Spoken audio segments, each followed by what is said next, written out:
Nova Estela, Ciência em Debate, um programa da TV PUC São Paulo, um programa gravado semanalmente nas lindas instalações do MIS, Museu da Imagem e do Som de São Paulo, que além de exposições, filmes, muitas atrações culturais, também promove esse debate já há vários anos, uma parceria da PUC São Paulo e o Governo do Estado de São Paulo, vindo às instalações do MIS para debater a ciência em sua história, seu passado, seu presente, seu futuro. Novamente, nós temos a colaboração com o programa de História da Ciência da PUC São Paulo, com a presença do querido Bruno Matos. Bruno Matos é nascido em Salvador, baiano, da peste, reside já há mais de 25 anos em São Paulo, portanto também é paulistano, quando ele veio prestar o vestibular e por aqui ficou. Ele tem formação superior em comunicação social pela ESPM de São Paulo, especialização em gestão de projetos pelo SENAC São Paulo e atua atualmente, realiza pesquisas sobre humanidades digitais no doutorado em História da Ciência pela PUC São Paulo, onde obteve o título de mestre na mesma unidade da PUC, no mesmo programa de História da Ciência. Há cerca de 20 anos, atua em gestão de comunicação e marketing, no mercado de ensino superior, em organizações como Anima Educação, Faculdade de Teologia e Ciência da Bahia, Editora Pearson, entre outras. Além de prestar consultoria mercadológica para escolas e universidades. Bruno, super bem-vindo ao Nova Estela. Nova Estela tem essa abertura, além de trazer professores, pesquisadores, também aproveita os nossos mestres e doutorandos para trazer aí um pouco para o público de São Paulo, do Brasil e do mundo, do que está sendo pesquisado em várias áreas do conhecimento. Então a tua área é uma área nova, né, como tanta coisa nova vemos na era da inovação, tanta coisa nova está aparecendo, você está se dedicando a essa área das humanidades digitais. Então, começa aí contando para nós que diabo é essa humanidade digital. Então, professor, obrigado aí pelo convite, pela poder apresentar meu trabalho, ainda continuando meu trabalho. E humanidades digitais seria, a grosso modo, bem basicamente, as ciências humanas inseridas no ambiente digital, com a ciência da computação, com as ciências humanas, como se elas estivessem interagindo.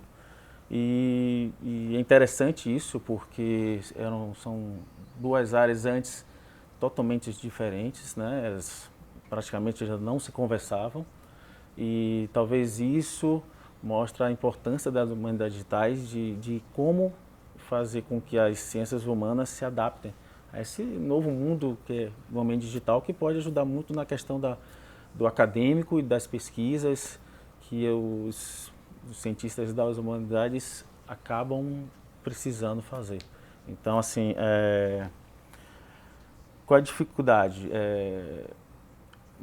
Mais ou menos na década de 70, né, o mundo acadêmico começou a ter o digital dentro nas suas pesquisas, nos seus estudos, nos seus ensinos, né, nas universidades. E as áreas de exatas foram, com certeza, as primeiras a se adaptavam melhor, porque tinham mais a ver com essa questão da ciência da computação, do ambiente digital, do mundo digital. Talvez até pelo processamento de dados. Isso, ajudou muito, e também porque os próprios alunos, os professores, especialistas já têm um tipo de raciocínio talvez mais lógico, mais analítico, que tem mais a ver com a ciência da computação, né? E nas ciências humanas é bem diferente. Você tem muitos textos, você tem a questão de ser menos objetivo, mais subjetivo, você tem a questão de não ficar só nos dados, né? Você tem, por exemplo, na história da ciência, você tem a importância do contexto da história, E isso, para quem trabalha na ciência da computação, não é tão importante.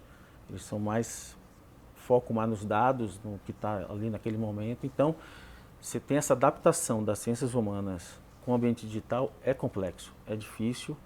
Tanto é que hoje você não vê muitos projetos ainda dando resultados práticos. Ainda está muito na teoria, no mundo inteiro isso. Tem reuniões, eventos para fomentar a humanidade digitais. E aí você vê o que cada país está pesquisando, cada universidade está pesquisando para trocando ideias, que esse novo campo do conhecimento, né, que ela não veio para substituir as humanidades tradicionais, mas sim para ajudar, para se adaptar melhor e engrandecer. Porque o que antes do digital, por exemplo, você tinha a questão da biblioteca. A biblioteca, você resumia-se aquele número de livros que estava na biblioteca, você tem tipo de uma organização que se limitava a isso. Com a internet, com o digital, você tem um amplo gama de conhecimentos de toda a parte do mundo, e você criar uma organização do conhecimento nesse mundo digital é muito mais complexo, porque é uma grande quantidade de textos para você organizar e saber o que é importante, o que não é. Então, e Bruno, como é que surgiu isso? Antes de você avançar mais detalhadamente na questão desse encontro do digital, né, da computação com as humanidades, com a história, com a física, com a filosofia, com ciências sociais, né, biblioteconomia. Sim. Antes de você focar mais nessas aplicações, como é que aconteceu esse encontro, né? Você mencionou aí anos 70, na verdade foi um pouco mais para frente que chega para valer nas humanidades, sim, né? Sim. Muitos especialistas falam que o que seria o pontapé inicial seria o jesuíta Roberto Busa, que em 1946, através dos cartões perfurados da IBM, queria fazer um índice dos textos do Tomás de Aquino, 11 milhões de palavras. Onde foi isso? Na Itália. Na Itália. E aí o que foi uma tentativa, na verdade, ali muitos especialistas falam que aquilo foi o início de uma sementinha do que seriam as humanidades digitais. Na década de 1970, quando o digital já estava mais inserido no mundo acadêmico, né, nas pesquisas acadêmicas. Ainda era com cartões, viu? Era com cartões ainda, né? Eu estudei em 75 até 78 na física da USP. A gente tinha o que se chamava cálculo numérico, que era computação. Olha. E todos os programinhas que a gente tinha que fazer, somar 1 mais 1 igual a 2, né? Fazer isso acontecer no programa, né?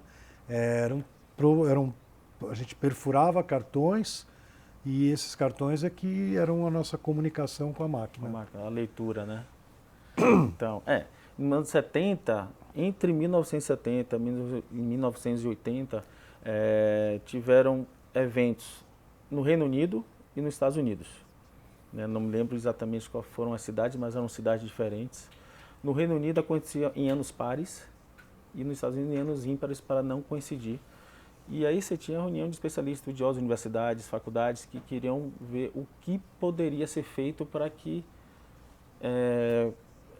fazer com que ficasse mais palpável as humanidades digitais, né? Então você tem dentro disso, no decorrer, né, de 1970 até essa década de 80, e aí você vai chegando a questão do correio eletrônico, e aí foi um alvoroço em alguns eventos na questão de você trocar informações entre os cientistas, como ajudava isso. Você tinha a preocupação de como manter a manutenção dos arquivos para não se perder no digital. Hoje você tem grandes bancos de dados, mas antigamente você não tinha essa facilidade. Os programas eram mais... Tem a nuvem. Hoje você tem a nuvem que é infinito, parece infinito, né? É nada. Não chega tanto. E toda nuvem tem que ter uma base material. E aí você tem essa questão dos arquivos, da grandeza, você tem o custo mesmo. Hoje os softwares estão mais baratos, são menores, Antigamente eram grandes computadores, bem custosos, você tinha um bichinho desse aqui naquela época era uma parede aqui da sala. A sala inteira praticamente, né? Então, tudo isso, a tecnologia foi avançando e as humanidades digitais foram se adaptando e melhorando também, né? De você ter e aí que vem os pensadores das humanidades digitais. O que é que o digital vai ajudar nas humanidades, né?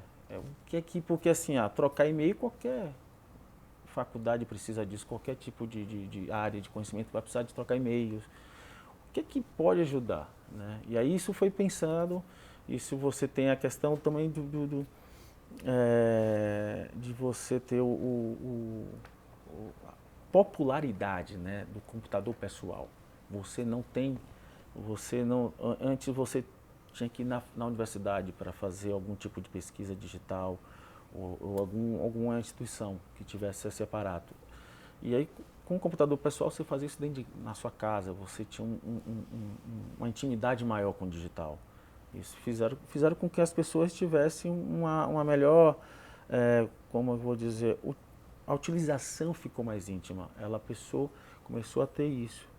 E aí, com isso também você tinha a questão de como melhorar a interface do programa com a pessoa, com o usuário. Então, assim, eu me lembro que antigamente, na década de 80 e poucos, quando era menor, 90, eu comecei a fazer curso de computação que era uma tela só de escrita, uma coisa sem graça, uma coisa que quem era realmente da computação, do processamento de dados, da análise de sistema, conhecia, mas quem era leigo não conhecia tanto. Hoje qualquer leigo, minha filha de 10 anos mexe no iPad. 10 anos, meu, de 1 ano. Não, para minha filha de 10 anos mexe no iPad. E aí você vê a criançada toda mexendo isso uma coisa natural, porque a interface melhorou. Talvez o Steve Jobs ajudou muito nisso, porque ele começou a criar os ícones, que ajudou bastante na organização do digital. Então isso tudo foi melhorando para as humanidades digitais, né?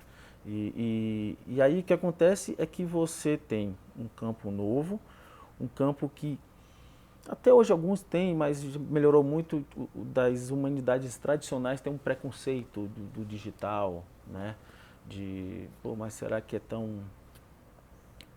não vai atrapalhar, não vai perder o romance das humanidades e tudo. E na verdade o que está acontecendo é que o digital está ajudando muito. Você tem uma gama de conhecimento muito maior que você precisa das ferramentas. E Bruno, você no teu mestrado, você estudou um caso específico, né? Sim. Conta para nós aí. Voltamos para aí, não é o jesuíta lá não é jesuíta dos anos 40, mas é outro italiano. Outro italiano ligado à história da literatura, né? O que acontece? Dentro das linhas de pesquisas que eu estava estudando das humanidades digitais, o que mais me atraiu e talvez seja um dos mais interessantes era em relação à organização do conhecimento, né? Como a organização do conhecimento entra com as humanidades digitais. O que é que pode ajudar o ambiente digital? E a gente vê que a organização do conhecimento tem ela ampliou muito. Ela teve o digital ajudou e fez ficar ela maior, mais complexa também, porque você tem conhecimento do mundo inteiro que você pode aplicar no seu computador, que antigamente era muito limitado àquele espaço físico da biblioteca ou de alguma organização. Da organização do conhecimento, o que acontece é que o caso do Franco Moretti, que é o que eu estudei... Franco Moretti. Moretti, o italiano. De quando que ele é? Hã? O período dele, quando ele nasceu, morreu? Ele não morreu ainda, ele está vivo. Ah, vivo, Está vivo, ele é novo, ele é contemporâneo. Tanto é que eu acho ele um cara corajoso, porque ele saiu da zona de conforto dele, que era a história da literatura. Ele não era digital ou nada disso. Ele vislumbrou como o digital pode ajudar na história da literatura. Então ele saiu da Itália, montou um laboratório em Stanford, na Califórnia, né? E hoje ele acho que está aposentado. Ele deve ter por quase 70 anos, alguma coisa assim. E aí nesse laboratório ele foi trabalhando essa questão do digital na história da literatura. Eu acho, não só digital, porque assim, a questão das humanidades digitais não necessariamente tem a ver só com aquelas ferramentas digitais, mas a metodologia é diferente. Você usa outras áreas do conhecimento para você atingir seus objetivos. E o que o Franco Moretti fez? Então, estou curioso. Todo mundo está curioso. Então, o Moretti, ele fez... o trabalho dele consiste mais ou menos durante uns 20 anos, desde o primeiro artigo dele até ele fazer o livro Leitura Distante, Distante Reading. Leitura distante. Leitura distante, ou leitura à distância, dependendo como será a tradução. Distante Reading, né? Da leitura distante. O que é que ele pensa, né? Quando ele estava fazendo um estudo sobre... qual foi a justificativa dele fazer isso? Ele estava analisando uma biblioteca circulante do Reino Unido antiga, né? E ele estava vendo a lista dos principais livros da biblioteca, que eram livros, naquela época, famosos. E ele percebeu que daqueles livros lá, apenas 2% ainda sobrevivia, ainda era utilizado atualmente, eram conhecidos atualmente, que o resto ele chama que praticamente morreu ao longo do tempo. Então ele percebeu que, na verdade, o que ele chama o cânone literário, né? Canones são livros e estudos que se destacam em algum determinado período, né, da história. E ele percebeu que o cânone literário, por exemplo, da história da literatura britânica, de 1750 a 1950, que é de 20 mil livros, na verdade só 200 faziam parte do cânone literário. Então era coisa de 1%, menos de 1%. Então, que a gente hoje, que ele estuda de história da literatura, na verdade você estuda só os canones, só os que sobreviveram.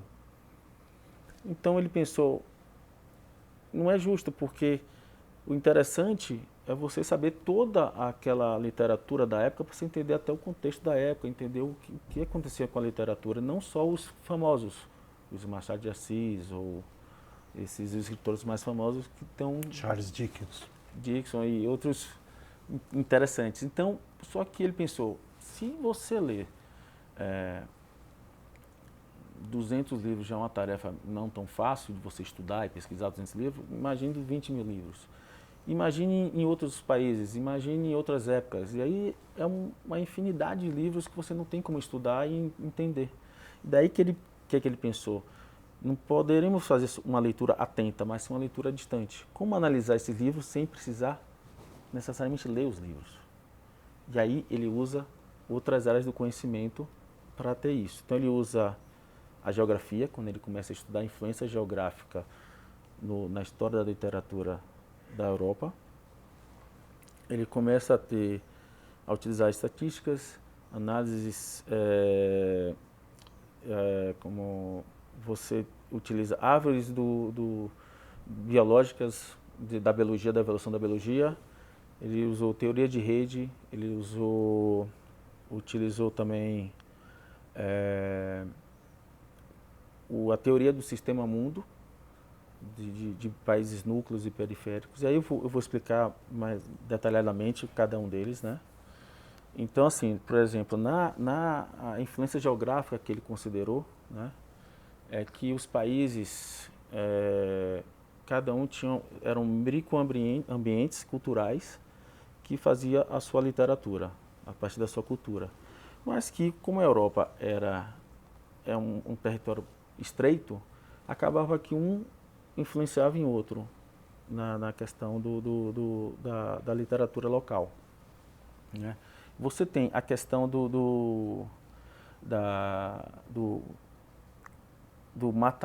ele chama, na verdade, o matadouro da literatura, né? Matador? O matadouro da literatura. É quando a literatura mata mais de 90% dos livros ao longo do tempo. Ele acha isso aí deveria ser estudado, e isso modificou a história da literatura para ele, né? De você ver como que isso poderia ser estudado, não só os canones, mas também os outros livros, né? E aí, quando ele tem isso, ele começa a perceber e ele começa a analisar como o que faz a formação do cânone. O que forma o cânone literário? por que o livro É sobrevive? esse grupo de livros que vão Sobreviver ao longo do sobre o tempo. O que faz isso, né? E aí ele começa a analisar, primeiro ele analisa o quê? Que quem determina isso é o mercado, não o mundo acadêmico. Não adianta um estudioso, especialista falar que aquilo é bom ou maravilhoso, ele pode até influenciar. Se a população não utiliza, não lê, com o longo do tempo aquilo vai se perdendo. Então ele dá o exemplo do Doyle, né, que fez o Sherlock Holmes, o autor do Sherlock Holmes. Que ele primeiro se popularizou nas ruas, para depois, 100 anos depois, ser considerado um escritor de sucesso no mundo acadêmico. E por que ele acha isso? Porque quem determina o que vai ser livro ou não, ou lido ou não, são basicamente as editoras, porque elas que vão editar, elas vão publicar, elas vão vender o livro e distribuir os livros, né? E eles só vão fazer isso se tiver demanda, se tiver procura, porque senão tem a questão do mercado de você sobreviver, né, o negócio do editor. Então, quem determina isso é a população. Então, assim, a população vai lendo e vai escolhendo quem merece ser lido. E aí a editora vai publicando o que tiver mais demanda. Então acaba que isso, e aí ele viu, né, ele fez um estudo comparado do cinema com o mercado editorial, que os livros, e assim como os filmes, ao longo do tempo, né, ele percebeu, na questão, por exemplo, dos filmes, no estudo do mercado cinematográfico, ele percebe que os filmes, ao longo do tempo, que 20% dos filmes exibidos, na verdade, dominam 80% do faturamento das bilheterias. Aí ele percebeu, ele começa descentralizado essa procura, quando tem o lançamento de um filme ou de um livro, e aí tem o mesmo comportamento, né? E aí, ao longo do tempo, ele percebeu que os próprios leitores ou o pessoal que está vendo o cinema, ele vai falar bem ou mal daquele filme ou daquele livro, e ele passa para um amigo dele, que passa para outro amigo, e aí surge o interesse de ler um livro ou de ler um filme. Então ele percebeu que que ele chama de retornos crescentes, é que você tem um feedback das pessoas que leram ou já. Então, uma indicação de um amigo seu de um livro bom, boca a boca. Você vai acabar lendo, né? Então, isso ele percebeu que os filmes vão saindo de cena quando tem pouca procura, e os que estão procura eles vão aumentando. Ele estudou o que seriam os grandes mercados e os pequenos mercados, né? Então, assim, ele percebeu que isso vale para o filme e para o livro. Ele percebeu que é muito similar o comportamento mercadológico desses dois segmentos, né? Então, ele percebeu que, por exemplo, um grande cinema, você tem vários tipos de filme, e um pequeno cinema, ele não é só um grande cinema em pequena proporção. Na verdade, ele acaba focando nos principais, e os outros que não são tão famosos ou que são tão atrativos popularmente, o pequeno ele acaba excluindo. Então você percebe que há um monopólio nos pequenos de grandes filmes ou de principais livros, né? Então ele percebe que tem uma diferença não só na quantidade do pequeno e do grande, mas também na variedade desse livro, né? Então ele vê, e aí ele começa a analisar o que é fácil analisar o retorno crescente, o porquê disso, da propaganda boca a boca, do quem é interessado e quem passou isso para o amigo, para assistir aquele filme ou ler aquele livro. Mas como iniciou esse processo, né? Ele começa a questionar, mas o primeiro que leu o livro, ou o primeiro que foi ver o filme, como é que ele tomou essa decisão, né? E aí ele estuda o caso do Doyle lá, do autor do Sherlock Holmes. Doyle. Por que e aí ele foi analisar isso porque ele achou que o segmento de ficção policial era um segmento relativamente fácil de ser analisado, e ele queria entender por que o Sherlock Holmes deu certo e tantos outros deram errado naquele período, né? E ele começa aí ele começa a tratar o modelo de árvore que foi utilizado por Darwin, de você bifurcar sempre ele utilizou esse modelo para tratar do estudo dele do Doyle, do Sherlock Holmes, né? Então, ele percebeu que, por exemplo, um fator que é importante para a ficção policial são as pistas, de descobrir ou não o assassino, de descobrir não o porquê daquela questão. Então, ele percebeu que ele começou a fazer um estudo do Sherlock Holmes com seus concorrentes da época. Então, primeiro passo, na primeira bifurcação da árvore, quem não utilizava pistas acabava indo para os galhos mortos, que ele chamava, acabava não tendo sucesso. Dançava. Isso. Dos concorrentes que usavam pistas, usavam de uma forma não adequada, criavam desinteresse. Daquele que usava adequadamente, o que era percebido ou não pelo leitor. Então, adequado, mas o leitor não conseguia perceber na escrita que aquilo era uma pista, também não era interessante. Aí ele começou a ter a bifurcação e ver o porquê do sucesso do Sherlock Holmes. Então, ele tinha todas essas variáveis. Então, você tem essa questão, você vê que é uma análise muito objetiva de textos, quer dizer, ele traz uma análise, lógico, ele é um historiador da literatura, ele leu muitos livros, ele tem uma noção já... Não, a gente está com o tempo esgotando.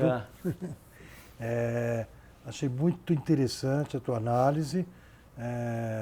Teu autor, o Franco Moretti, realmente parte para cima da literatura de uma forma não usual, né? Sim, sim. Criando maneiras, como você falou, objetivas, né? Mensuráveis de entender esses fenômenos que parecem meio mágicos, porque uma obra vinga, a outra não.